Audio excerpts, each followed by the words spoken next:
Kiumia thutha wa mutongoria wa kiama kia People's Liberation Party Karua na uria wari mucirithania munene WILLY Mutunga kugirio kuingira bururi-ini wa Tanzania riu ni mathiite igoti-ini guthitanga thirikari ya bururi ucio. Mateta ma Karua na Mutunga moigite bururi wa Tanzania no wagararire ihoto ciao thutha wa kugirio kuingira bururi-ini ucio na gucokio Kenya.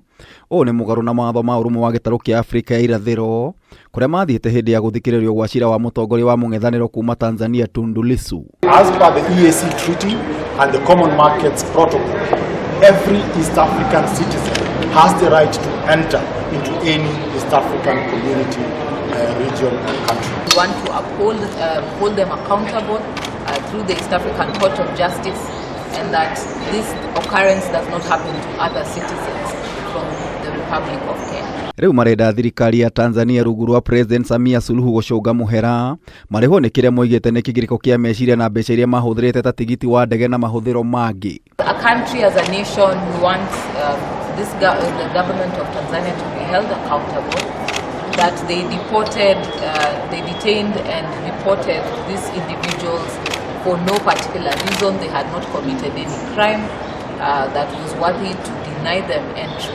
Erea mabikite cira uyu hamwe na ateteri a ihoto ciao mundu aria ni hamwe na Gloria Kimani, Lynn Ngogi, Hussein Halidi na Hanifa Adan. Ningi ni mendekithitie igoti ria gitaru kia Afrika ya irathiro kweheria muhuri wa kuonania ni magiririo kuingira bururi-ini wa Tanzania. We have filed a case against this detainment, against this refusal of entry and deportation.